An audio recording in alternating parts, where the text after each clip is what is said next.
Minha vida sempre foi de sacrifícios e entregas, desde que me entendo por gente. Nasci numa família simples do Recife. Vim para São Paulo ainda jovem e casei cedo com Antônio, homem trabalhador que me deu 3 filhos e muito amor. Quando ele partiu, vítima de um infarto fulminante, eu tinha apenas 38 anos, 3 crianças para criar e uma montanha de contas para pagar. Naquela época, não tive tempo de chorar direito. A vida não espera pelas lágrimas de uma viúva. Me chamo Olívia, tenho 68 anos hoje, e durante 3 décadas me dediquei exclusivamente a ser mãe, sustento e porto seguro para meus filhos. Trabalhei como costureira, primeiro em casa, depois numa confecção no Brás.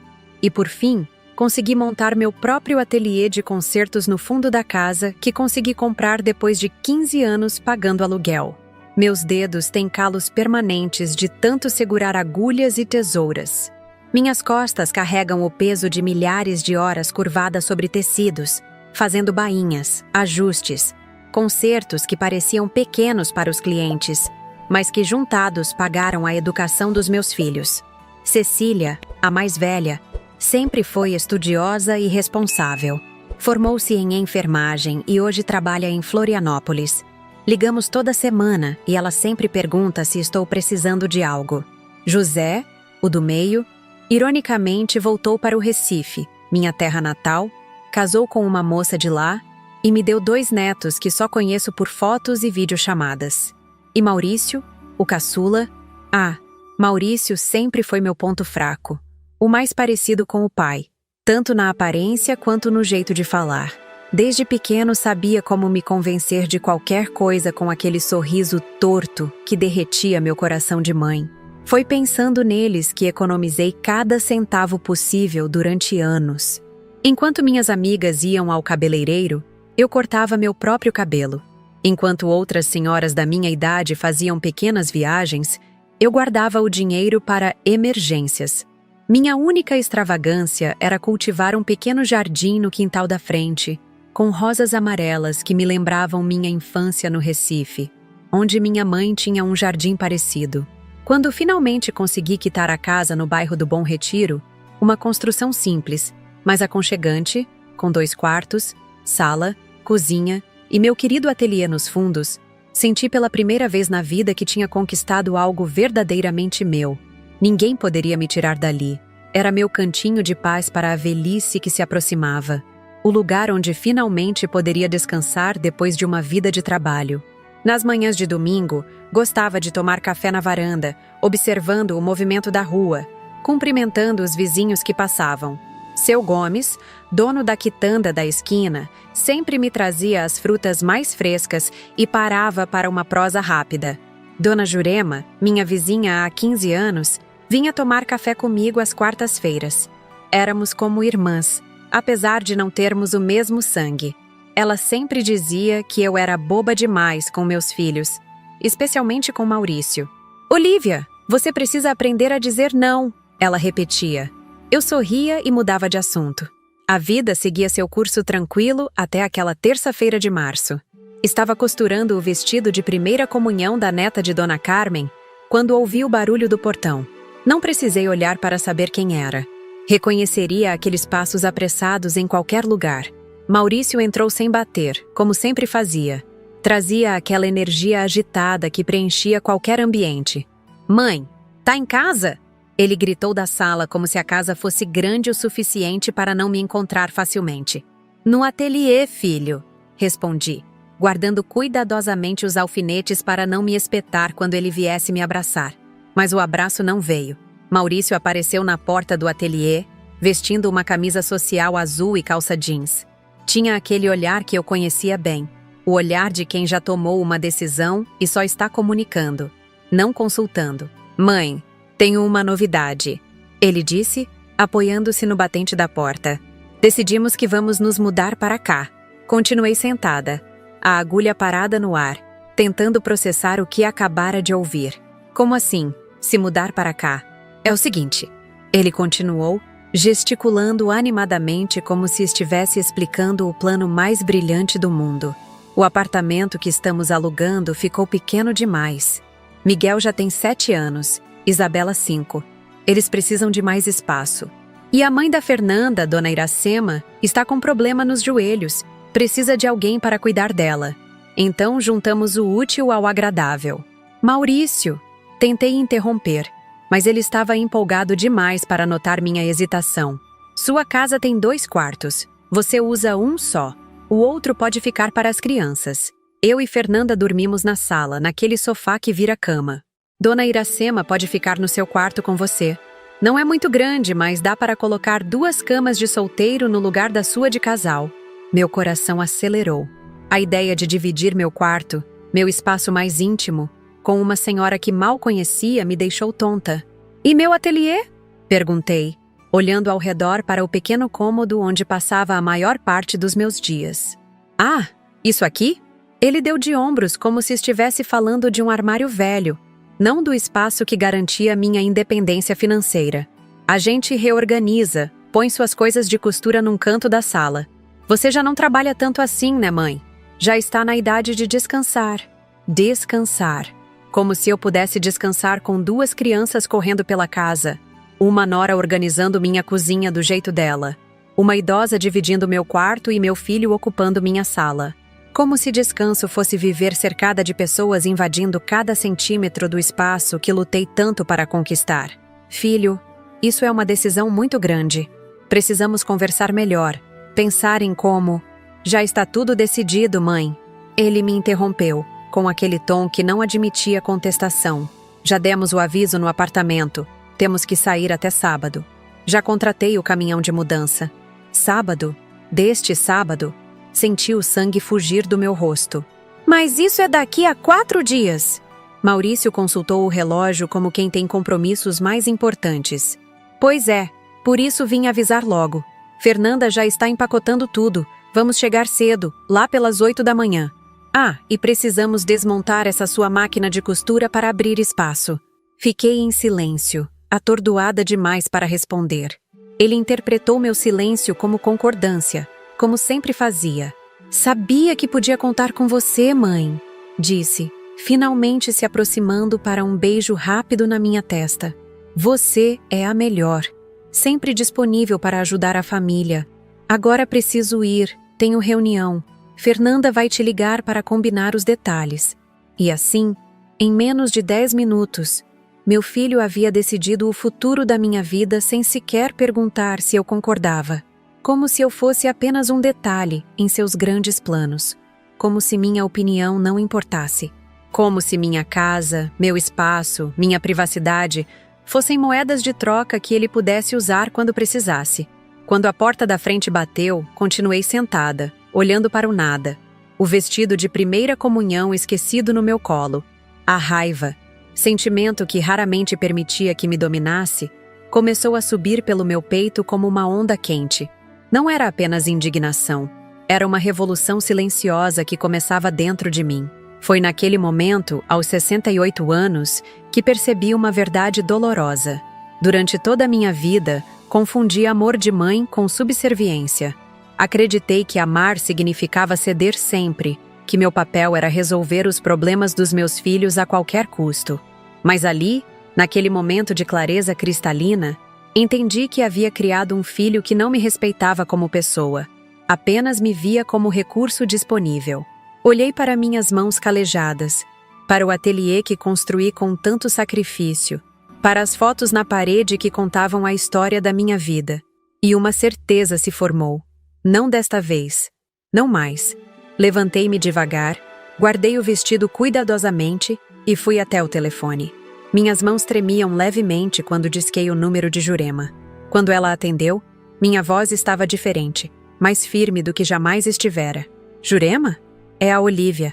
Preciso da sua ajuda urgente. Meu filho acabou de anunciar que vai se mudar para minha casa com a família inteira. Eles chegam no sábado. Fiz uma pausa, respirando fundo. E quando eles chegarem, quero ter algo preparado que vão lembrar pelo resto da vida. Quando meu filho saiu naquele dia, não chorei. Pela primeira vez, senti uma clareza que nunca havia experimentado. Uma tranquilidade estranha tomou conta de mim, como se todas as frustrações de décadas estivessem finalmente formando um propósito. Olhei pela janela do meu ateliê e vi Maurício entrar no carro, falando animadamente ao celular, provavelmente contando a Fernanda como a mãe havia aceitado a mudança sem problemas. Como sempre, esperei o carro virar a esquina e fui direto ao telefone. Meus dedos tremiam, não de medo, mas de uma determinação que eu nunca havia sentido antes. Disquei o número que sabia de cor. Jurema, é a Olívia. Preciso da sua ajuda urgente. Minha amiga chegou em 20 minutos. Jurema sempre foi meu oposto. Decidida, independente. Nunca se casou, nem teve filhos. Aos 70 anos, tinha uma energia que fazia qualquer pessoa de 30 parecer cansada. Quando expliquei a situação, ela não demonstrou surpresa. Olívia, finalmente você acordou. Achei que ia morrer sendo capacho desse menino. Suas palavras duras me atingiram, mas não me ofenderam. Era a verdade nua e crua que eu precisava ouvir. Não é só isso, Jurema, confessei, servindo um café para nós duas. Tem algo que nunca contei para ninguém.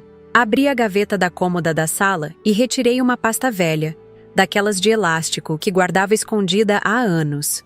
Dentro, extratos bancários, cópias de documentos e algumas cartas.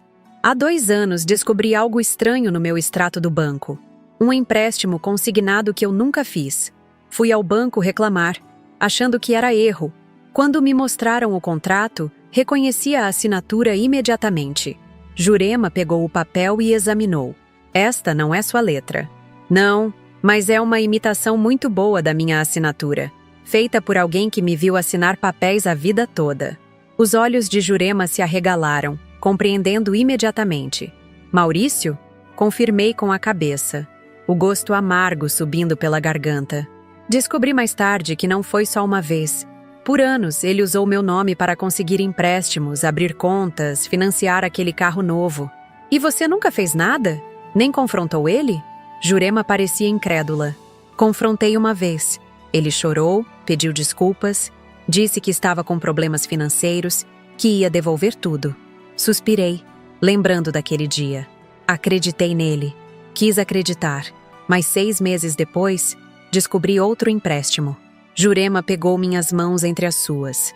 Seus dedos estavam quentes, enquanto os meus pareciam feitos de gelo. Mas por que me conta isso agora, Olívia? Porque acho que entendi o verdadeiro motivo dessa mudança repentina. Peguei outro papel da pasta mais recente. Este é um aviso de leilão do apartamento onde eles moram. Não é que ficou pequeno. Eles estão sendo despejados por falta de pagamento. Jurema deixou escapar um palavrão que nunca a tinha ouvido dizer antes. E vão se mudar para cá sem te contar a verdade? Usando as crianças e a sogra como desculpa? Exatamente. E tem mais. Mostrei outro documento. Encontrei este papel no bolso do paletó dele quando lavei para o casamento do sobrinho. É uma consulta a um corretor sobre o valor da minha casa no mercado. O silêncio que se seguiu foi ensurdecedor. Jurema entendeu imediatamente o que eu só havia conseguido admitir para mim mesma naquela manhã. Meu filho não queria apenas um lugar para morar. Ele queria tomar posse da minha casa. Meu marido advogado precisa ver isso, disse Jurema finalmente. Gomes pode te ajudar. Gomes? Franzi a testa confusa. O dono da quitanda? Jurema sorriu, um sorriso que tinha algo de misterioso. Olívia, você acha mesmo que um simples dono de quitanda tem aquela biblioteca toda em casa? Gomes foi um dos advogados mais respeitados de São Paulo. Especialista em direito de família e proteção aos idosos. Só abriu a quitanda depois que se aposentou porque não conseguia ficar parado. Aquilo foi uma revelação para mim. Seu Gomes, o senhor simpático que me trazia as melhores mangas, que sempre perguntava sobre minha saúde, que às vezes parava para tomar café comigo nas manhãs de domingo. Era um advogado renomado? Por que ele nunca me contou? Pelo mesmo motivo que você escondeu essa pasta por anos. Algumas verdades são difíceis de compartilhar. Jurema levantou-se, decidida. Vou chamá-lo agora. E também vou ligar para sua filha Cecília. Ela precisa saber o que está acontecendo. Não quero preocupá-la. Ela tem a vida dela. Protestei. Mais por hábito do que por convicção. Jurema me olhou com uma mistura de carinho e exasperação. Esse é seu problema, Olívia. Sempre achando que está incomodando quando pede ajuda. Cecília é sua filha. Ela tem o direito de saber o que o irmão está fazendo. Enquanto Jurema fazia as ligações, fiquei sentada à mesa da cozinha, olhando para o calendário na parede. Terça-feira. Isso me dava 4 dias até sábado. 4 dias para preparar minha defesa. Ou melhor, meu contra-ataque. Seu Gomes chegou 1 hora depois, trazendo uma pasta de documentos e um semblante sério que nunca havia visto no rosto, geralmente alegre do quitandeiro. Ele ouviu minha história em silêncio, fazendo anotações ocasionais num pequeno caderno. Quando terminei, ele tirou os óculos e os limpou cuidadosamente antes de falar. Dona Olívia, o que seu filho fez é crime. Falsificação de documentos, estelionato, uso indevido de dados pessoais. Ele poderia pegar alguns anos de prisão por isso. Meu coração se apertou. Apesar de tudo, a ideia de ver meu filho na cadeia me causava uma dor física. Não quero que ele seja preso, seu Gomes. Só quero minha casa e minha paz. Entendo. E existe uma forma de conseguirmos isso sem envolver a polícia imediatamente. Ele abriu sua pasta e retirou alguns formulários. Vamos começar preparando uma notificação extrajudicial. Depois precisamos proteger seu patrimônio. Enquanto conversávamos sobre medidas legais, ouvi a porta da frente se abrir. Cecília entrou como um furacão, o rosto vermelho de quem tinha chorado e corrido ao mesmo tempo. Mãe! Ela me abraçou com força, como se quisesse me proteger do mundo inteiro. Peguei o primeiro voo depois que Jurema me ligou. Como você está? Senti as lágrimas virem finalmente. Não de tristeza ou medo, mas de alívio por não estar sozinha nessa batalha. Estou bem, filha. Melhor agora que você está aqui. Passamos o resto do dia e parte da noite planejando. Seu Gomes ou Doutor.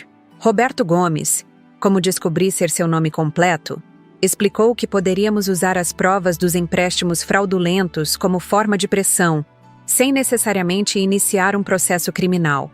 Cecília, com sua experiência de enfermeira, sugeriu que documentássemos qualquer indício de abuso patrimonial contra idoso, algo que Dr. Gomes confirmou ser levado muito a sério pelo sistema judiciário. Mas o ideal, disse ele, seria pegarmos seu filho e família de surpresa. Se eles souberem que você descobriu tudo, podem tentar outro plano. Deixá-los pensar que venceram, completou Jurema, com um sorriso quase maligno, para depois puxar o tapete.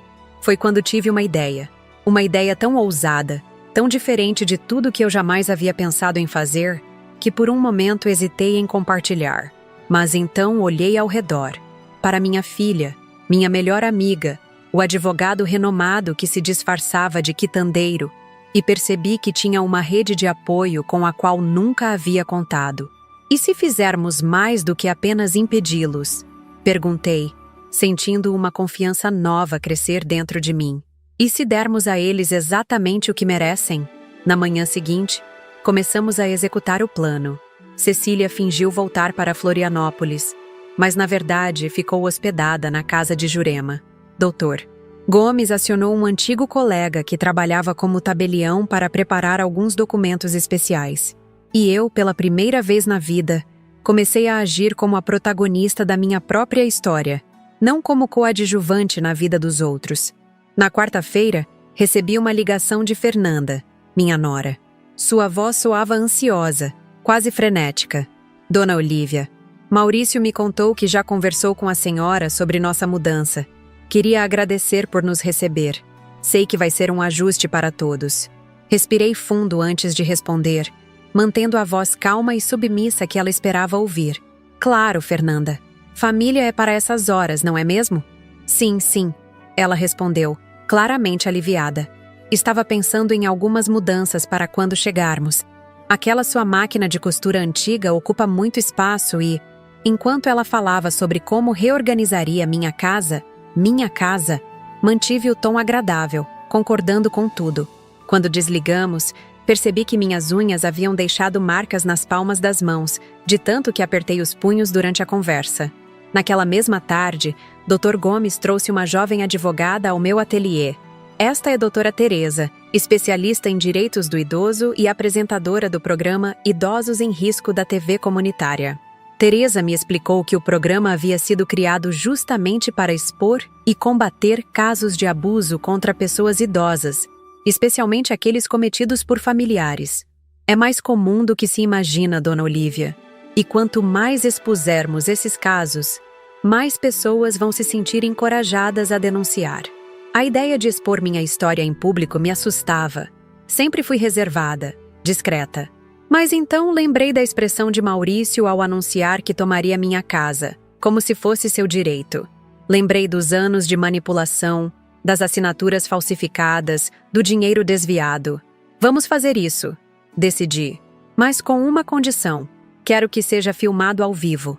Quero que eles sejam pegos de surpresa, sem chance de preparar desculpas. Teresa sorriu, aprovando a ideia. Podemos esconder a equipe e câmeras. Só revelaremos quando for o momento certo. Na quinta-feira, fiz algo que nunca havia feito antes. Visitei um advogado para modificar meu testamento. Seguindo o conselho de Dr. Gomes, criei uma fundação em meu nome. A Fundação Olívia Nogueira para a Proteção de Idosos. E transferi oficialmente a propriedade da minha casa para esta fundação, com a condição de que eu pudesse continuar morando nela até o fim da vida. Isso garante que seu filho não possa vender a casa, mesmo se algum dia conseguir que você assine um documento sob pressão, explicou o Dr. Gomes. A casa agora pertence à fundação, não mais a você. Mas isso não vai estragar nosso plano para sábado? Perguntei confusa. Ao contrário, ele sorriu. Isso é o que torna nosso plano à prova de falhas. Na sexta-feira, véspera do grande dia, preparei a casa como se realmente estivesse esperando a chegada de hóspedes. Troquei os lençóis do quarto de hóspedes, limpei cada canto, preparei uma mesa de café da manhã impecável. Também organizei pequenos envelopes, cada um com o nome de um membro da família de Maurício. Cecília me ajudou a preparar um bolo de chocolate, o favorito do meu neto Miguel, e a arrumar a mesa com a melhor toalha, aquela que só usava em ocasiões especiais. Qualquer pessoa que entrasse em minha casa pensaria que eu estava genuinamente feliz com a chegada da família. À noite, não consegui dormir. Ficava pensando em como Maurício reagiria, se eu estava fazendo a coisa certa, se não era melhor simplesmente confrontá-lo em particular. Então lembrei de todas as vezes que tentei conversar, todas as vezes que perdoei, todas as chances que dei. Lembrei de como ele sempre manipulou meus sentimentos, contando com minha tendência de ceder para não criar conflitos. Não, desta vez seria diferente. Aos 68 anos, estava cansada de ser a mulher que todos podiam pisar porque nunca reagia. Estava cansada de confundir amor com submissão. Na manhã de sábado, acordei antes do sol nascer. Tomei um banho demorado, escolhi minha melhor roupa, um vestido azul turquesa que Maurício sempre criticava por ser chamativo demais para uma senhora da sua idade. Arrumei meu cabelo com cuidado, até coloquei um pouco de batom. Às 7h30, ouvi o barulho do caminhão de mudança estacionando na rua. Logo depois, carros chegaram. Olhei pela janela da cozinha e vi a cena que Maurício havia planejado tão cuidadosamente. Ele descendo do carro com aquele ar de quem comanda o mundo, Fernanda organizando as crianças, Dona Iracema reclamando do calor enquanto se apoiava em sua bengala. Respirei fundo, sentindo uma calma surpreendente me invadir. Por 68 anos, fui Olívia, a mãe que sempre cedia. Hoje, seria Olívia, a mulher que finalmente dizia não. O interfone tocou. Atendi com a voz mais doce que consegui. Já vou abrir, filho. Antes de abrir o portão, olhei para a sala. Jurema estava escondida na cozinha. Dr. Gomes e sua equipe de advogados aguardavam no quarto dos fundos. Teresa e a equipe de filmagem estavam posicionados estrategicamente, câmeras prontas. Cecília me olhou de seu esconderijo no corredor e fez um sinal positivo com o polegar. Caminhei até a porta e a abri com um sorriso sereno. Maurício já estava com a mão levantada, pronto para bater impaciente. Mãe, chegamos! Pode abrir o portão para os carregadores começarem a descarregar? Claro, filho, respondi calmamente. Entrem todos primeiro. Preparei um café da manhã especial para celebrar este momento. Maurício pareceu momentaneamente surpreso com minha animação, mas logo voltou ao seu estado normal de autoconfiança. Viu, Fernanda? Eu disse que minha mãe ficaria feliz em nos receber. Enquanto eles entravam, notei o olhar de Fernanda percorrendo minha sala, já calculando que móveis precisariam sair para dar lugar aos dela. As crianças correram para dentro, ansiosas para explorar o que seria seu novo lar. Dona Iracema entrou por último, me olhando com uma mistura de pena e alívio. Alívio por ter encontrado alguém para dividir o fardo de cuidar dela. "Sentem-se todos", convidei, indicando a mesa farta que havia preparado. "Temos muito o que conversar." Quando todos estavam acomodados, Miguel já atacando o bolo de chocolate, Isabela timidamente segurando seu copo de leite, entreguei os envelopes. "Antes de começarmos essa nova fase, tenho um presente para cada um de vocês." Foi nesse momento que comecei a sentir o gosto doce da verdadeira liberdade. Uma liberdade que levei 68 anos para conquistar, mas que finalmente era minha. Foi nesse momento que comecei a sentir o gosto doce da verdadeira liberdade. Uma liberdade que levei 68 anos para conquistar, mas que finalmente era minha. Entreguei os envelopes um a um, observando atentamente as expressões de cada pessoa. Maurício recebeu o seu com aquele sorriso confiante de sempre, como se qualquer presente da mãe fosse seu por direito. Fernanda parecia impaciente, provavelmente já pensando em como reorganizaria meus armários assim que terminássemos aquele ritual, que ela claramente considerava desnecessário. Dona Iracema aceitou seu envelope com mãos trêmulas, genuinamente surpresa com o gesto. "Abram, por favor", pedi suavemente, servindo mais café para disfarçar o tremor de minhas mãos. Nunca vou esquecer o momento exato em que Maurício abriu seu envelope. Primeiro, a confusão tomou conta de seu rosto. Depois, à medida que lia o documento, seus olhos se arregalaram e toda a cor fugiu de suas faces. Era como assistir a um castelo de areia desmoronando diante de uma onda gigante. "Mãe, o que é isso?" Sua voz saiu estrangulada, irreconhecível. "Algo que deveria ter feito há muito tempo, filho." Dentro do envelope de Maurício estavam cópias de todos os contratos de empréstimo que ele havia feito em meu nome, junto com um laudo pericial confirmando a falsificação das assinaturas. Também havia uma notificação extrajudicial exigindo o pagamento imediato de todos os valores desviados, sob pena de processo criminal. Fernanda, que ainda não havia aberto seu envelope, olhou para o marido com preocupação. "O que foi, amor? Você está pálido. Acho melhor você também abrir o seu, Fernanda", sugeri, enquanto servia um pedaço de bolo para Miguel, que observava tudo com olhos curiosos. Fernanda rasgou o envelope apressadamente. Seu rosto passou da preocupação ao choque absoluto em questão de segundos. Dentro do seu envelope, havia impressões de conversas de WhatsApp entre ela e Augusto, sócio de Maurício, com quem mantinha um caso há meses. Nas mensagens, discutiam como usariam minha casa como garantia para abrir um negócio próprio, deixando Maurício de fora. Como você?" Ela gaguejou, olhando ao redor como se procurasse câmeras escondidas. "Vovó, o que está acontecendo?" perguntou Marina, minha neta mais velha, a única que parecia perceber a tensão crescente no ambiente. Foi quando percebi que Marina não havia aberto seu envelope. Diferente dos adultos, as crianças estavam mais interessadas no bolo de chocolate do que em papéis. Sorri para ela com genuíno carinho. "Abra seu envelope, querida. O seu é especial." Marina obedeceu, abrindo cuidadosamente o envelope sem rasgar. Seus olhos brilharam ao ver o conteúdo. "Vovó, é verdade isso?" Dentro do envelope de Marina e do seu irmão Miguel, havia cartões coloridos com uma mensagem carinhosa e documentos de 2 contas poupança abertas em seus nomes, cada uma com um depósito inicial de 5.000 reais. "Para o futuro de vocês", eu havia escrito nos cartões, "porque o amor verdadeiro se preocupa com o bem-estar do outro." Foi nesse momento que Dona Iracema finalmente abriu seu envelope, com dedos trêmulos pela artrite. Diferente dos outros, ela não demonstrou choque, apenas uma profunda tristeza.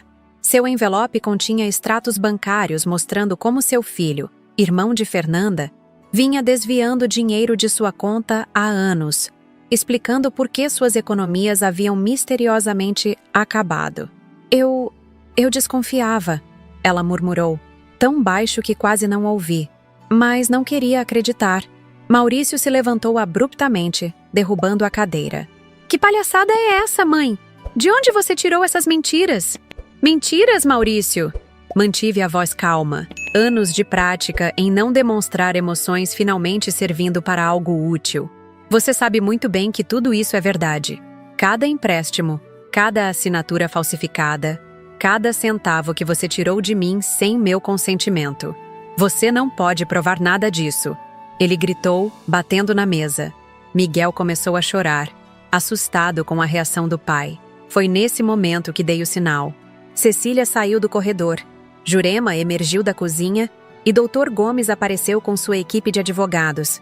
Por último, Teresa e sua equipe de filmagem revelaram-se. Câmeras ligadas captando toda a cena.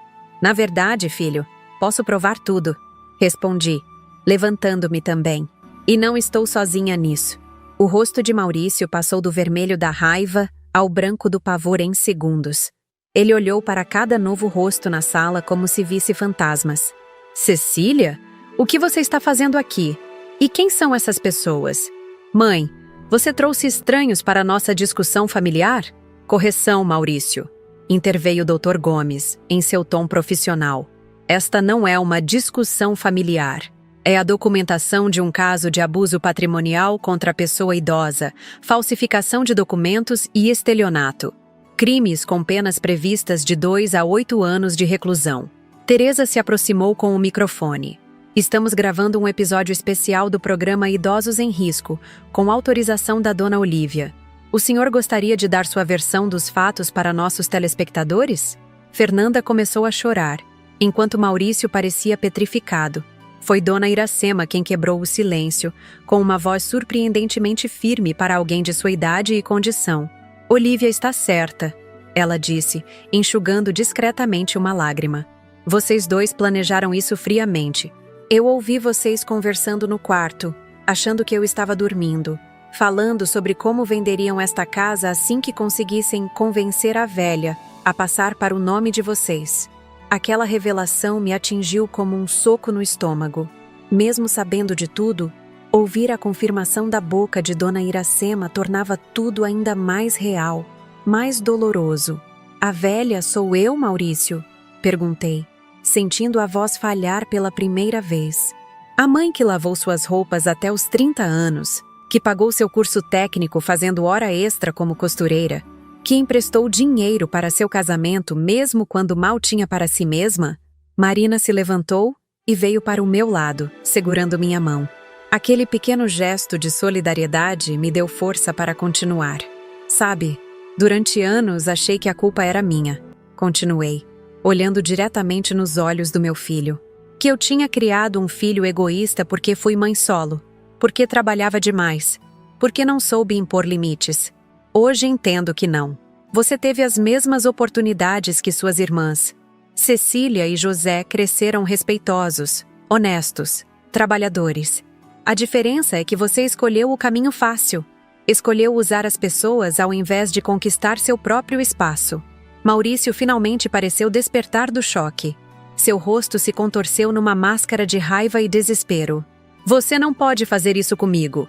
Sou seu filho. Onde vamos morar agora? Já entregamos o apartamento. Você quer ver seus netos na rua? Era a mesma tática de sempre. A chantagem emocional, o apelo à minha culpa de mãe. Mas desta vez, eu estava preparada. Não, Maurício, não quero ver meus netos na rua. Por isso abri contas para eles, para garantir que tenham um futuro mesmo com pais irresponsáveis. Quanto a vocês dois, apontei para ele e Fernanda. São adultos. Encontrem soluções como adultos. E quanto à sua mãe, Fernanda? Perguntei virando-me para minha nora, que soluçava silenciosamente num canto. Você ia trazê-la para minha casa sabendo que ela estava sendo roubada pelo próprio filho? Que tipo de filha faz isso? Fernanda não respondeu, apenas abaixou a cabeça. Foi Dona Iracema quem falou, com uma dignidade que me surpreendeu. Olívia, você tem toda a razão em estar indignada. Eu mesma não sabia da extensão dos planos deles. Só percebi que algo estava errado quando minhas economias desapareceram e me disseram que eu precisava morar com alguém porque não podia mais pagar meu aluguel. Naquele momento, senti uma onda de empatia por aquela senhora. Ela também era vítima como eu. Duas mulheres idosas cujas vidas estavam sendo manipuladas por aqueles que deveriam nos proteger. Dona Iracema, disse, aproximando-me dela. A senhora não é obrigada a participar dessa farsa. Temos uma vaga na Casa de Repouso Santa Clara, com acompanhamento médico diário, que a fundação que criei pode custear até a senhora recuperar suas economias do seu filho. Os olhos dela se encheram de lágrimas. Você faria isso por mim? Depois de tudo que minha filha planejou contra você? Faria, porque entendo sua situação. Porque sei o que é ser tratada como um objeto descartável pelos próprios filhos. Maurício, vendo que estava perdendo o controle da situação, tentou uma última cartada. Aproximou-se de mim com aquele olhar que sempre funcionava quando ele era criança. Olhos baixos, expressão arrependida, voz embargada. Mãe, me desculpe. Eu errei, admito. Mas você não pode fazer isso com sua própria família. Pense nos seus netos, no que vão achar quando crescerem e souberem que a avó expulsou eles de casa. Olhei para Miguel e Marina, que observavam tudo com expressões confusas. Seriam eles as próximas vítimas desse ciclo de manipulação? Cresceriam achando normal usar os outros para benefício próprio? Seus filhos não vão crescer achando que é normal tratar os pais como objetos descartáveis, Maurício. Este é meu presente para eles. Mostrar que respeito não é opcional, é obrigatório. Que amor não significa deixar-se abusar. Teresa, que filmava tudo discretamente, se aproximou com uma pergunta. Dona Olívia, o que a senhora espera que aconteça agora? Respirei fundo antes de responder. Espero justiça, mas também redenção. Não quero que meu filho vá para a cadeia. Quero que ele entenda o que fez e repare os danos. Foi quando o Dr. Gomes interveio novamente, com um envelope maior que os outros. É por isso que preparamos isto. É um acordo extrajudicial. Se o Sr. Maurício e a Sra. Fernanda assinarem, concordando com os termos, não precisaremos levar o caso à justiça criminal. Que termos? Perguntou Maurício desconfiado. Primeiro, o pagamento integral de todos os valores desviados da sua mãe e da sua sogra. Segundo, trabalho voluntário na Fundação Olívia Nogueira para a Proteção de Idosos, por um período mínimo de 2 anos. Terceiro, participação obrigatória em terapia familiar para reconstruir os laços quebrados. E quarto, obviamente vocês encontrarão outro lugar para morar. Fernanda, que até então parecia paralisada pelo choque, finalmente encontrou sua voz. E se não assinarmos? Então as imagens que estamos gravando, junto com toda a documentação dos crimes cometidos, serão entregues ao Ministério Público ainda hoje. O silêncio que se seguiu foi quase palpável. Vi nos olhos do meu filho algo que nunca havia visto antes. Não apenas raiva ou frustração, mas uma compreensão lenta e dolorosa de que, pela primeira vez na vida, ele não conseguiria manipular a situação a seu favor. Você realmente faria isso, mãe? Me denunciaria para a polícia? A pergunta pairou no ar, pesada como chumbo. Olhei para aquele homem de 42 anos e, por um instante, vi o menino que um dia embalei em meus braços.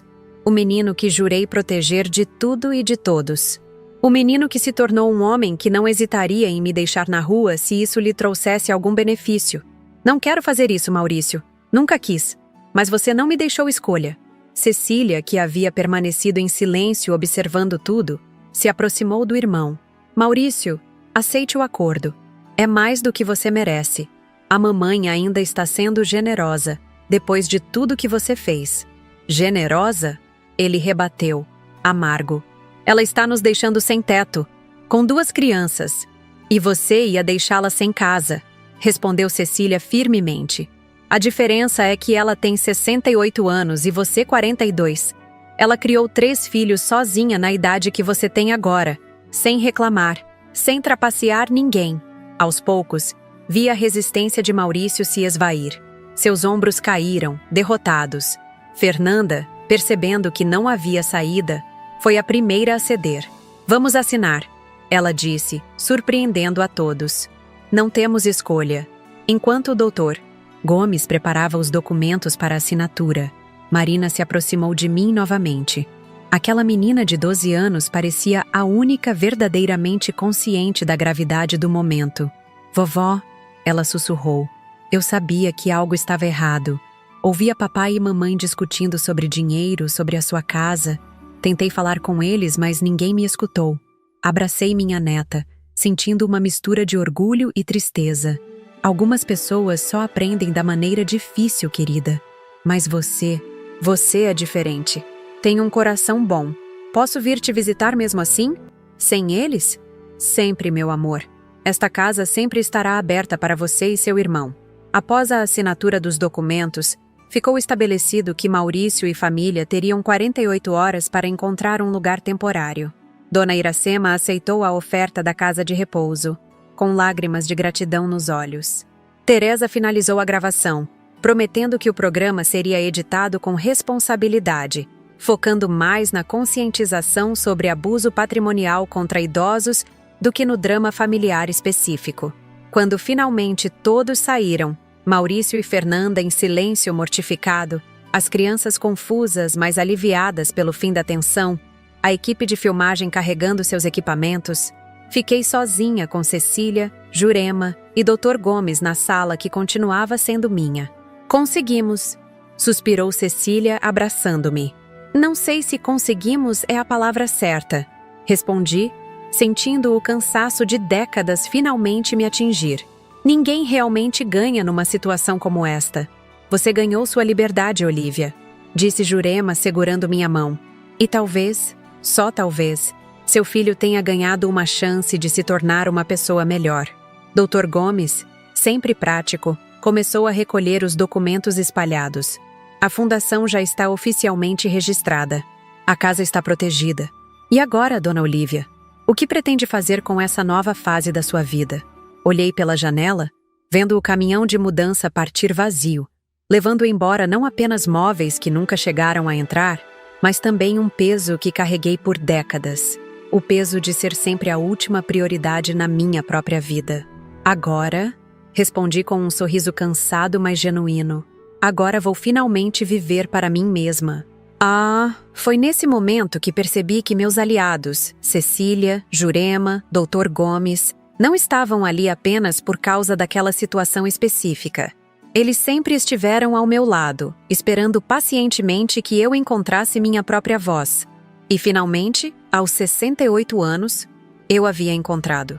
Foi nesse momento que percebi que meus aliados, Cecília, Jurema, Dr. Gomes, não estavam ali apenas por causa daquela situação específica. Eles sempre estiveram ao meu lado, esperando pacientemente que eu encontrasse minha própria voz. E finalmente, aos 68 anos, eu havia encontrado. O sábado que deveria marcar o início da invasão à minha casa, tornou-se o primeiro dia da minha verdadeira independência. Quando o último carro partiu e fechei a porta, um silêncio reconfortante preencheu o ambiente. Minha casa continuava sendo minha casa. Meu espaço continuava sendo meu espaço. Acho que todos merecemos um café reforçado, disse Cecília, já indo para a cozinha. Ou talvez algo mais forte. Tem aquela cachaçinha de jambu que o José te mandou do Recife. Não é, mãe? Sorri, sentindo o cansaço e a adrenalina se misturarem em meu corpo. Acho que a ocasião merece. Sentamos os 4 na varanda dos fundos, aquele cantinho que dava para meu pequeno jardim de ervas. O sol da manhã filtrava-se entre as folhas do pé de pitanga, criando desenhos de luz no chão de cerâmica. Jurema serviu a cachaça em pequenos cálices, e fizemos um brinde silencioso, cada um perdido em seus próprios pensamentos. Como a senhora está se sentindo, dona Olívia? Perguntou o Dr. Gomes após o primeiro gole. Levei um tempo para responder. Como estava me sentindo? Aliviada? Sim. Triunfante? Talvez. Mas havia algo mais, algo que não conseguia nomear de imediato. Estou me sentindo real, respondi finalmente. Como se durante toda a minha vida eu tivesse sido um personagem secundário, e agora finalmente me tornei protagonista. Jurema assentiu, compreendendo perfeitamente. Muitas de nós passamos a vida inteira assim, Olívia. Coadjuvantes na história de outras pessoas, principalmente nós, mulheres desta geração. O importante, completou Cecília, é que nunca é tarde para mudar o roteiro. Dr. Gomes consultou seu relógio e se levantou. Preciso ir ao cartório verificar se está tudo certo com a documentação da fundação. Mas voltarei mais tarde para certificar que não haverá surpresas. Após sua saída, Cecília me abraçou longamente. Mãe, estou tão orgulhosa de você, tão orgulhosa que mal consigo expressar. Aquelas palavras simples trouxeram lágrimas aos meus olhos. Quantas vezes eu havia dito a mesma frase para meus filhos? Quantas vezes eu havia expressado orgulho por suas conquistas, grandes ou pequenas? Mas ninguém nunca havia dito isso para mim. Ninguém nunca havia reconhecido minhas lutas diárias, meus pequenos triunfos contra a adversidade. Obrigada, filha, sussurrei, enxugando discretamente uma lágrima teimosa. Sem você, sem vocês, eu não teria conseguido. Conseguiria sim, respondeu Jurema com firmeza. Talvez demorasse mais, talvez fosse mais difícil, mas você chegaria lá, porque no fundo, você sempre soube seu valor, Olivia. Só precisava acreditar nele. O restante daquele dia passou num misto de calma e expectativa. Parte de mim ainda aguardava que a qualquer momento Maurício voltasse, gritando, exigindo, tentando retomar o controle. Mas o telefone permaneceu silencioso e ninguém bateu à porta. No domingo pela manhã, acordei com o canto dos pássaros. Por um instante, antes de abrir os olhos, pensei que tudo havia sido um sonho elaborado. A confrontação, os documentos, as câmeras. Mas então senti o aroma de café fresco e ouvi Cecília cantarolando na cozinha. Bom dia, guerreira. Ela sorriu quando entrei, ainda de pijamas. Dormiu bem? Melhor do que em anos, respondi, percebendo que era verdade. Não havia tido pesadelos, nem acordado no meio da noite preocupada com contas, com o futuro, com o que os outros pensariam de mim. Tomamos café juntas, conversando sobre tudo e nada ao mesmo tempo, como mãe e filha que redescobrem o prazer da companhia uma da outra. Foi quando a campainha tocou. Meu coração deu um salto. Seria Maurício? Teria ele voltado para tentar outra tática? Mas quando abri a porta, eram Marina e Miguel, acompanhados por um homem que eu não conhecia. Vovó! Miguel correu para me abraçar, como se nada tivesse acontecido no dia anterior. Para ele, com seus 7 anos, o drama havia sido apenas uma discussão confusa de adultos. Marina, mais perceptiva com seus 12 anos, me abraçou mais contidamente, sussurrando um desculpa, que quase quebrou meu coração. O homem se apresentou como Paulo, irmão de Fernanda. Dona Olivia, vim trazer as crianças para visitá-la, se não for incômodo. Maurício e Fernanda estão hospedados na minha casa temporariamente, e achei que seria bom para os pequenos manter contato com a senhora. Convidei-os a entrar, observando que Paulo parecia genuinamente constrangido com toda a situação. Enquanto as crianças corriam para a cozinha atraídas pelo cheiro de bolo fresco, ele me explicou que só soube dos planos da irmã na noite anterior, quando eles chegaram desesperados à sua porta. Fiquei horrorizado, confessou. Sempre tive muito respeito pela senhora, e saber que minha própria irmã estava envolvida em algo assim, bem, é difícil de aceitar. Às vezes as pessoas que amamos nos decepcionam, Sr. Paulo. Isso não significa que devemos parar de amá-las, apenas que precisamos estabelecer limites claros. Ele assentiu, parecendo aliviado por minha compreensão. É exatamente o que estou tentando fazer. Deixei claro para Fernanda e Maurício que podem ficar em minha casa por 2 semanas. Não mais. Tempo suficiente para encontrarem um lugar ou acertarem as coisas com a senhora. Não há nada a acertar, respondi com firmeza. O acordo já foi assinado. Eles precisam seguir em frente, como adultos responsáveis que deveriam ser. Paulo não argumentou. Em vez disso, mudou de assunto, perguntando sobre minha fundação recém-criada. Enquanto conversávamos, observei Marina com Cecília na cozinha. Havia uma conexão instantânea entre tia e sobrinha, algo que me deu esperança para o futuro. Talvez nem tudo estivesse perdido. Quando Paulo e as crianças se foram, prometi a Miguel e Marina que sempre seriam bem-vindos em minha casa. A vovó ama vocês, não importa o que aconteça, disse, abraçando-os na porta. Nos dias que se seguiram, uma estranha calmaria se estabeleceu.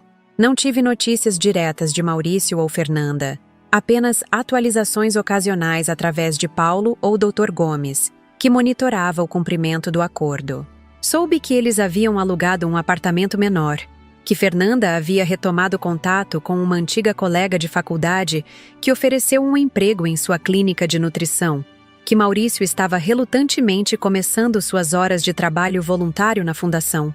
Uma semana após o confronto, Teresa me ligou para informar que a edição do programa estava pronta, mas que eu tinha o direito de assistir antes da exibição e solicitar alterações se necessário. Não quero que a senhora se sinta exposta, ela explicou. O objetivo é conscientizar sobre abuso patrimonial contra idosos, não criar um espetáculo com seu drama familiar. Na manhã seguinte, Teresa apareceu com um notebook para me mostrar a edição final. Sentamos Cecília, Jurema, Dr. Gomes e eu na sala, olhando para a pequena tela onde minha história se desenrolava. Foi surreal ver-me naquela situação, a determinação no meu rosto contrastando com o choque e depois a derrota nos olhos de Maurício. "O que achou?" perguntou Teresa quando os créditos finais subiram. "É estranho", confessei. "Como assistir a um filme onde você é a personagem principal, mas ao mesmo tempo não se reconhece totalmente. Isso acontece porque você está se vendo pelos olhos dos outros pela primeira vez", explicou Jurema. "Não mais pelos seus próprios olhos críticos e autodepreciativos." Teresa fez algumas anotações. "Devo entender que não há objeções à exibição?" Olhei para Cecília, que assentiu encorajadoramente. "Nenhuma objeção. Se minha história puder ajudar outras pessoas na mesma situação, será um consolo saber que passei por tudo isso por um motivo maior." O programa foi ao ar numa terça-feira à noite.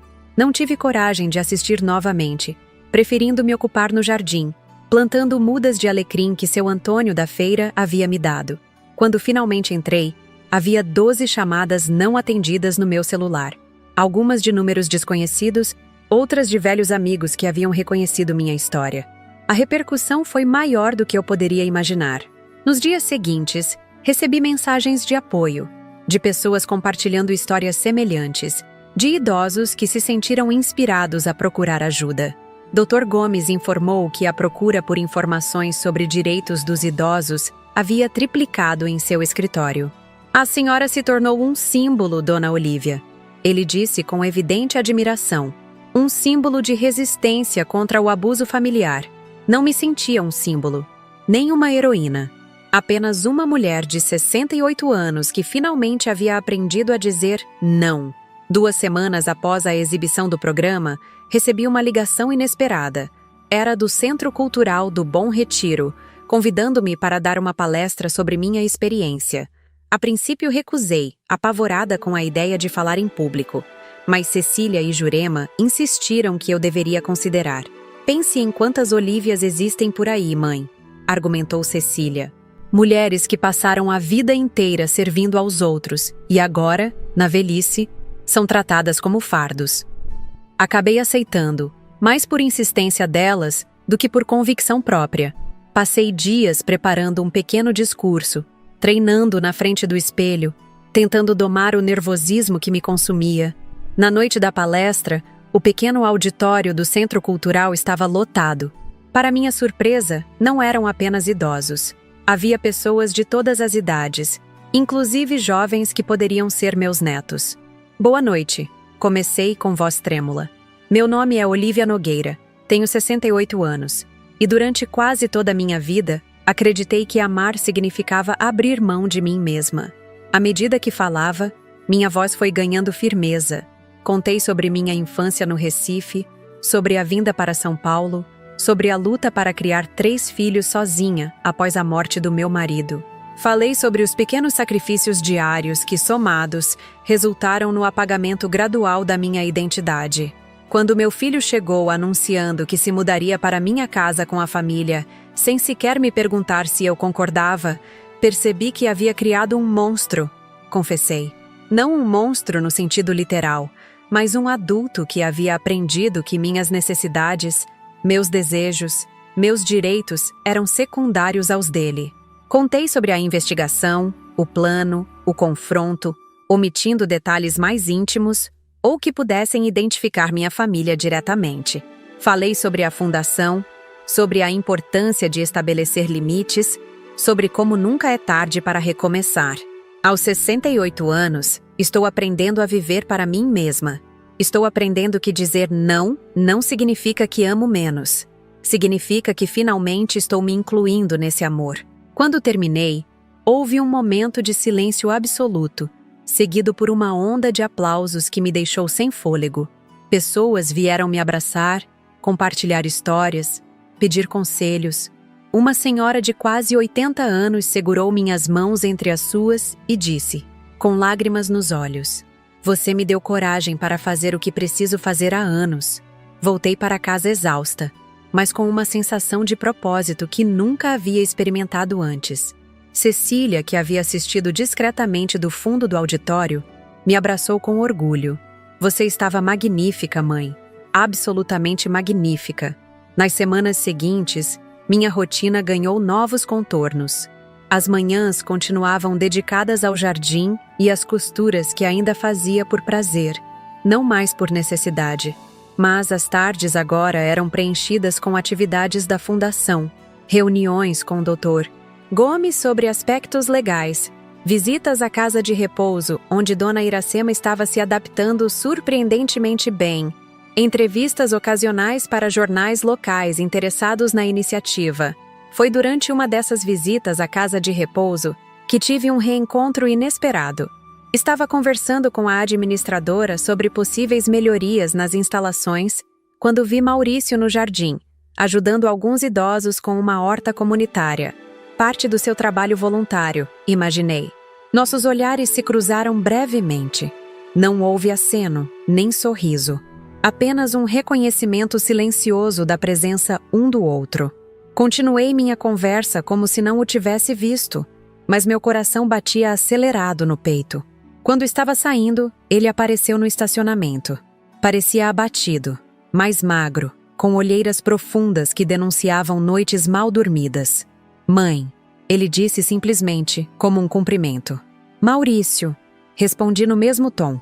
Ficamos em silêncio por alguns segundos desconfortáveis, até que ele finalmente falou. "Estou fazendo as horas de voluntariado, como combinado. Já consegui emprego novo também. Começo na semana que vem. Fico feliz por você", respondi. E era verdade. Apesar de tudo, ele ainda era meu filho. "As crianças perguntam por você. Miguel especialmente.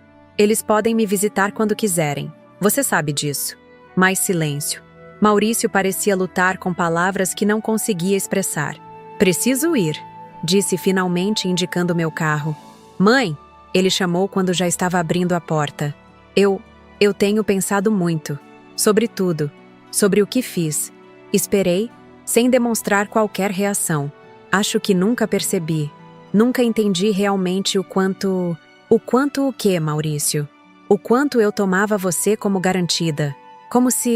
Como se você existisse apenas para servir às minhas necessidades. Não respondi. Não havia o que responder. "Estou fazendo terapia", ele continuou. "Foi ideia da Fernanda, na verdade. Estamos ambos fazendo. Isso é bom", comentei neutralmente. É estranho. Toda vez que o terapeuta pergunta sobre minha infância, sobre como era a nossa relação, eu começo contando sobre como você sempre estava lá para mim, como nunca me faltou nada. E então percebo que estou falando de você como um serviço, não como uma pessoa. Aquela constatação, vinda dele, atingiu-me profundamente. Era exatamente como eu havia me sentido durante anos. Um serviço, uma função, não uma pessoa com desejos e necessidades próprias. "Bem", disse, incapaz de articular tudo o que passava pela minha mente. "Talvez seja um começo. Posso te ligar qualquer dia desses, para conversarmos melhor?" Assenti levemente. "Pode, mas Maurício..." "Sim?" Desta vez pergunte antes. Não presuma. Nunca mais presuma nada sobre mim ou sobre minha disponibilidade. Ele abaixou a cabeça como uma criança repreendida. Entendi. Entrei no carro e dirigi para casa, com uma estranha sensação de encerramento. Não era perdão. Ainda não. Talvez nunca completamente. Mas era um início. Um pequeno passo em direção a algo novo. Uma relação que, se algum dia fosse reconstruída, seria baseada em respeito mútuo, não em expectativas unilaterais. Quando cheguei em casa, encontrei Jurema na varanda, esperando-me com 2 xícaras de chá. Como foi lá? Ela perguntou, já me entregando uma xícara. Encontrei Maurício, respondi, sentando-me ao seu lado. E como foi? Refleti por um momento, tentando encontrar as palavras certas. Foi um começo, respondi finalmente. Um começo de algo que ainda não sei definir. Jurema assentiu, compreensiva como sempre. Começos são importantes, Olivia. Principalmente aos 68 anos, quando muita gente acha que já não há nada novo para começar. Olhei para meu pequeno jardim, para as mudas de alecrim que havia plantado recentemente, para o céu que começava a se tingir dos tons alaranjados do entardecer. Havia tanta beleza no mundo, tanta coisa para experimentar, para sentir. E agora, finalmente, eu tinha a liberdade para vivenciar tudo isso nos meus próprios termos. Sabe de uma coisa, Jurema? Disse, sorrindo para minha amiga. Acho que estou apenas começando. Sabe de uma coisa, Jurema? Disse, sorrindo para minha amiga. Acho que estou apenas começando. E realmente estava. Nos meses que se seguiram àquele encontro com Maurício, minha vida ganhou cores que eu jamais imaginei possíveis aos 68 anos. A Fundação Olivia Nogueira para a Proteção de Idosos cresceu além das minhas expectativas mais otimistas. O que começou como uma estratégia para proteger minha casa transformou-se numa missão que deu novo significado à minha existência. Doutor Gomes, com sua experiência jurídica, ajudou a estruturar um departamento de assistência legal gratuita para idosos vítimas de abuso financeiro ou patrimonial. Jurema, com sua energia inesgotável, organizou um grupo de apoio que se reunia semanalmente na biblioteca municipal. E eu, para minha própria surpresa, descobri um talento para falar em público que nunca soube que possuía. A senhora tem o dom da comunicação autêntica, disse-me Teresa após uma palestra particularmente emocionante no Centro Cultural. Fala com o coração, sem artifícios. As pessoas sentem isso. Era estranho ouvir elogios. Mais estranho ainda acreditar neles. Após décadas me colocando em segundo plano, ainda estava aprendendo a receber reconhecimento sem desconforto, a ocupar espaço sem me desculpar por existir. Uma tarde, enquanto arrumava meu ateliê de costura, agora transformado em um pequeno escritório para os assuntos da fundação, encontrei uma caixa velha no fundo do armário. Dentro, havia um caderno de receitas que pertencera à minha mãe, um álbum de fotografias antigo e, para minha surpresa, um envelope amarelado com meu nome escrito na caligrafia elegante de Antônio, meu falecido marido. Com o coração acelerado, abri o envelope. Era uma carta, datada de 2 dias antes de seu infarto fulminante, há quase 30 anos. Minha querida Olivia, começava a carta. Se você está lendo isto, é porque algo aconteceu comigo. Espero que não, que esta carta fique esquecida em alguma gaveta e que envelheçamos juntos, como sempre sonhamos. Mas se o destino decidir diferente, preciso que saiba algumas coisas que talvez eu não tenha dito o suficiente. Sentei-me na cadeira mais próxima, sentindo as pernas fraquejarem. Em todos esses anos, nunca havia encontrado aquela carta. Como ela foi parar naquela caixa? Quem a colocou ali? Você é a mulher mais forte que já conheci, continuava Antônio em sua carta. Mais forte do que pensa, mais capaz do que acredita ser. Sei que se algo me acontecer, você seguirá em frente. Criará nossos filhos com o mesmo amor e dedicação que sempre demonstrou. Mas tenho um pedido, um único pedido. Não se perca no processo. Não deixe que sua luz se apague enquanto ilumina o caminho dos outros. As lágrimas embaçavam minha visão, tornando difícil continuar a leitura. Era como se Antônio estivesse ali, falando diretamente comigo através do tempo, prevendo exatamente o que aconteceria. Lembre-se da menina de Recife que conheci, com sonhos nos olhos e determinação no coração. Aquela que queria ver o mundo, aprender coisas novas, viver intensamente. Ela ainda está aí, Olivia. Não a deixe desaparecer. Aquelas palavras me atingiram como um raio. Antônio havia visto algo que eu mesma esqueci ao longo dos anos. A menina sonhadora de Recife, que veio para São Paulo cheia de esperanças e planos. A jovem que, antes de ser mãe, antes de ser viúva, antes de ser costureira, era simplesmente Olivia, com desejos e ambições próprias. Enxuguei as lágrimas e continuei lendo. Não sei o que o futuro reserva para você e nossos filhos, mas sei que você tem força suficiente para enfrentar qualquer desafio. Só não esqueça de guardar um pouco dessa força para si mesma. Ame-se, Olivia, com o mesmo amor incondicional que dedica aos outros. É o meu último pedido, minha última prece. A carta terminava com um "Te amarei para sempre, Antônio", e uma pequena nota. PS. Aquela viagem para o Nordeste que sempre adiamos? Faça-a. Volte às suas raízes, reencontre-se. Fiquei ali, sentada, relendo a carta várias vezes, deixando que as palavras de Antônio atravessassem décadas para tocar meu coração. Como ele havia previsto tão precisamente o que aconteceria? Como sabia que eu me perderia no papel de mãe e provedora, esquecendo completamente de quem eu era? Guardei a carta cuidadosamente e continuei arrumando o ateliê, mas minha mente fervilhava com pensamentos e possibilidades. A menção à viagem ao Nordeste despertou algo adormecido em mim, um desejo antigo, quase esquecido, de revisitar minhas origens, de mostrar a Recife para Antônio, de apresentá-lo aos primos e tios que ainda viviam por lá. Uma viagem que nunca aconteceu. Naquela noite, não consegui dormir. As palavras de Antônio ecoavam em minha mente, misturando-se com tudo o que havia acontecido nos últimos meses. A confrontação com Maurício, a criação da fundação, as palestras, o lento processo de reencontrar minha própria identidade. Pela manhã, liguei para Cecília. "Filha, preciso te perguntar uma coisa. Você sabia dessa carta que seu pai deixou para mim?" Um silêncio do outro lado da linha, então um suspiro. "Sim, mãe. Eu a encontrei há alguns anos, quando ajudei você a organizar o armário do quarto. Mas você estava tão ocupada naquela época, cuidando da reforma do banheiro, preocupada com o casamento de Luciana. Achei melhor guardá-la para um momento em que você pudesse realmente absorver o que papai escreveu. E por que agora? Por que colocá-la naquela caixa justamente agora? Porque agora você está pronta, mãe. Pronta para ouvir o que papai queria dizer. Pronta para ser Olivia novamente. Não apenas a mãe de alguém, a avó de alguém, a costureira do bairro." Fiquei em silêncio, processando aquela revelação.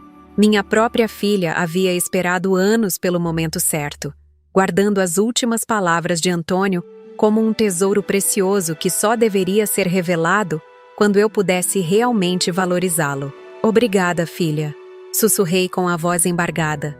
"Obrigada por me conhecer tão bem." "Então", ela continuou com um tom mais leve, "o que vai fazer agora?" Sobre a sugestão do papai, a viagem, algo se acendeu dentro de mim.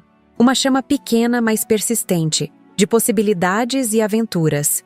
"Acho que está na hora de visitar José em Recife", respondi, surpreendendo a mim mesma com a decisão repentina. Conhecer meus netos pessoalmente, revisitar minha terra natal. "Mãe, isso é maravilhoso. Quer que eu vá com você? Posso tirar alguns dias no hospital." "Não, filha. Acho que preciso fazer isso sozinha. Ou melhor, não completamente sozinha. Vou convidar Jurema. Aquela velha teimosa nunca saiu de São Paulo. Está mais que na hora dela conhecer o resto do Brasil." Jurema, como esperado, aceitou o convite imediatamente, com seu entusiasmo característico. "Olivia Nogueira, achei que você nunca ia me convidar.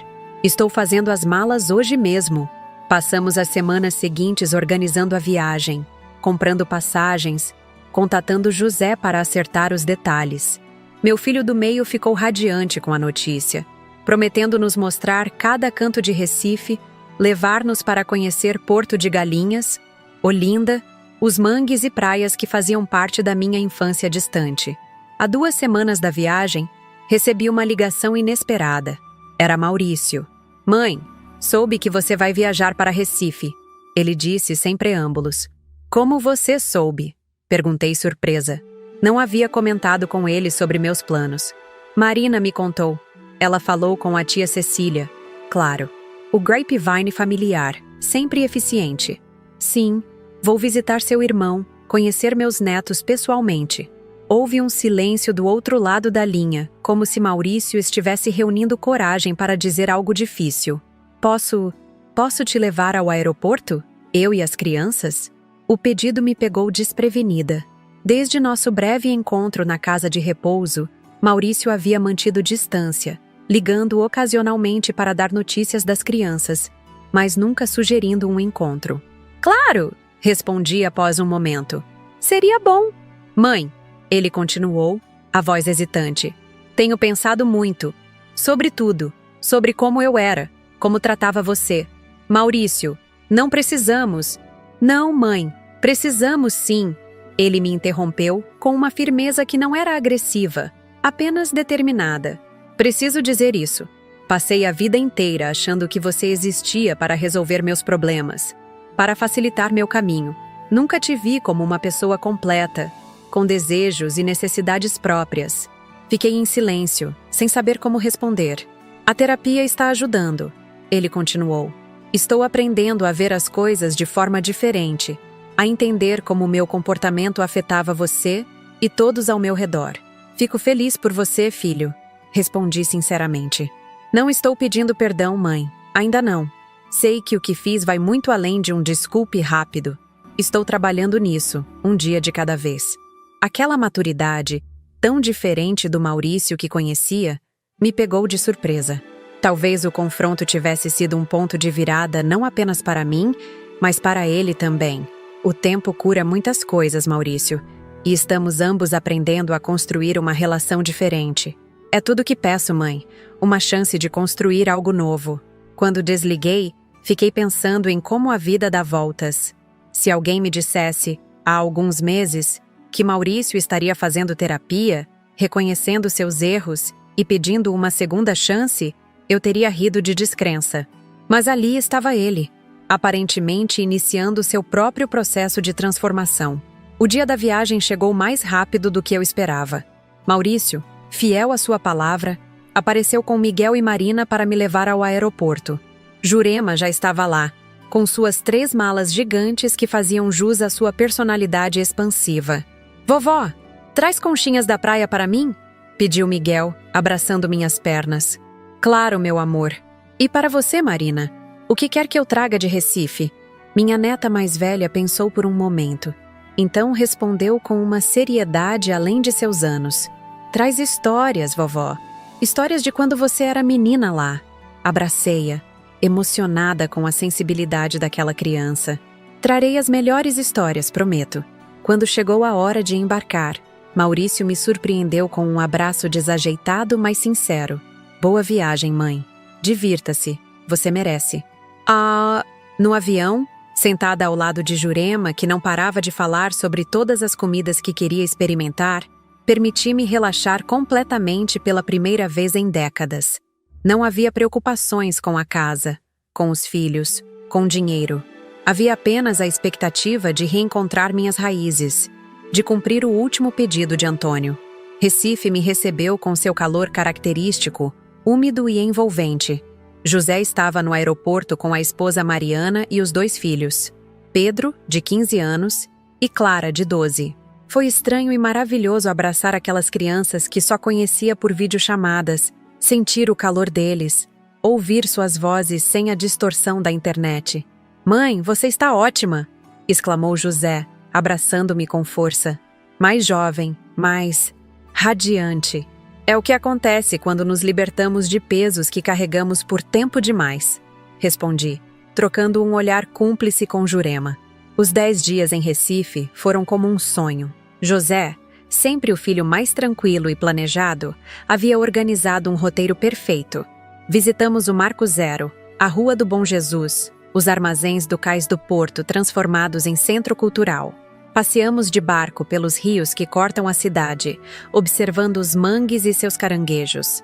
Passamos um dia inteiro em Olinda, com suas ladeiras íngremes e igrejas barrocas. Mas o momento mais especial foi quando voltei à Vila de Pescadores, onde nasci, um pequeno povoado a 1 hora da capital. As casas coloridas à beira-mar, o cheiro de peixe fresco, o som das ondas quebrando na areia, tudo me transportou instantaneamente para a infância. Reconhece aquela casa azul, mãe? Perguntou José, apontando para uma construção simples, mas bem cuidada. Claro que sim. Era a casa da minha tia Josefa. Passava os verões ali quando criança. Para minha surpresa, José sorriu misteriosamente e me entregou uma chave. É nossa agora. Ou melhor, sua. Comprei há 2 anos quando a coloquei à venda. Estava esperando o momento certo para te contar. Fiquei sem palavras, olhando da chave para a casa, da casa para meu filho. Mas, por quê? Porque sempre falava dessa casa com tanto carinho nas suas histórias. Porque merecia um pedaço de suas memórias de volta. Porque queria que tivesse um lugar para chamar de seu aqui em Recife, para visitar sempre que quiser. Entrei na pequena casa com o coração acelerado. José havia mantido a estrutura original, apenas modernizando o necessário. Encanamento, eletricidade, janelas. Mas a essência continuava a mesma. O chão de ladrilho hidráulico, as paredes grossas que mantinham o interior fresco mesmo nos dias mais quentes, a varanda de frente para o mar. Na parede da sala, emoldurada, estava a carta de Antônio. Como?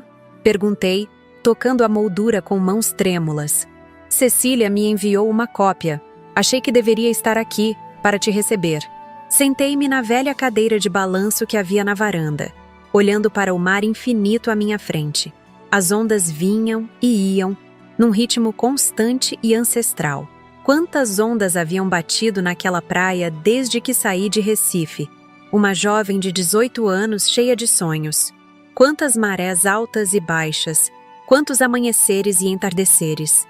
Fechei os olhos, sentindo a brisa salina no rosto, ouvindo o barulho das ondas misturado com as risadas de Jurema e José, que conversavam animadamente dentro da casa. E pela primeira vez em muito tempo, senti uma paz profunda e genuína. Não era o fim da minha história. Longe disso.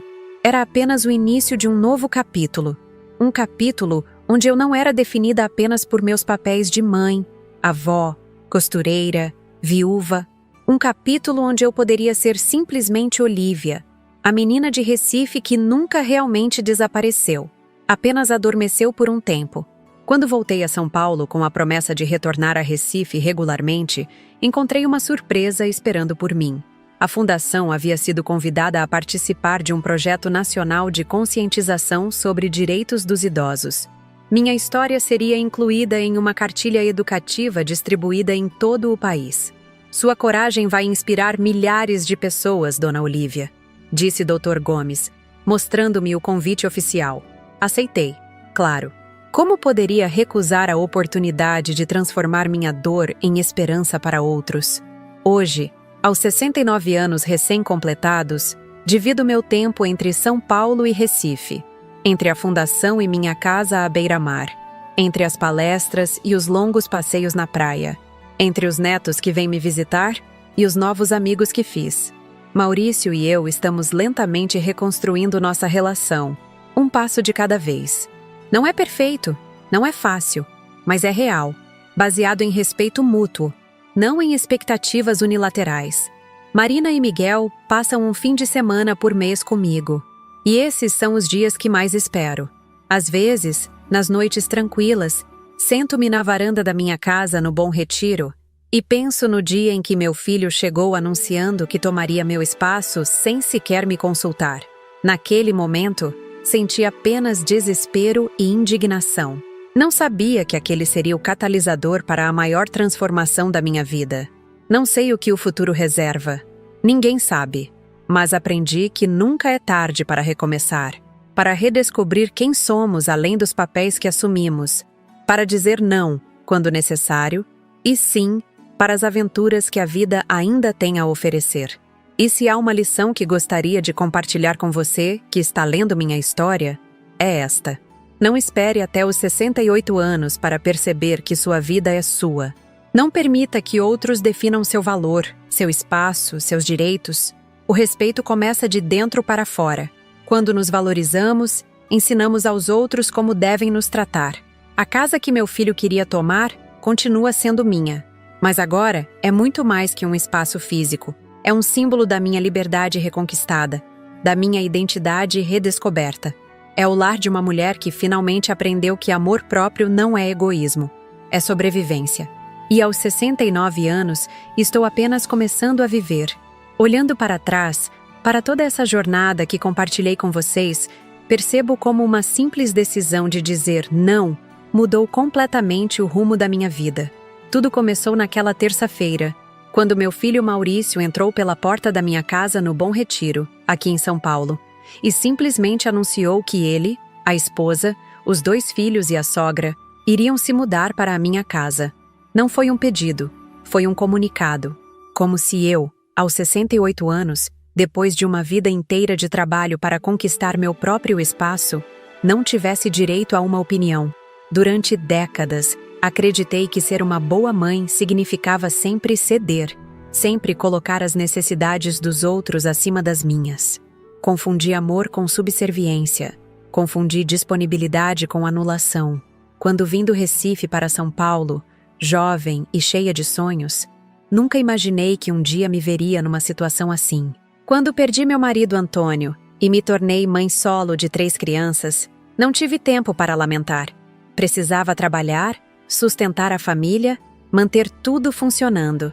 O que não percebi, ao longo desses anos todos, foi como essa dedicação exclusiva aos outros foi lentamente apagando quem eu era.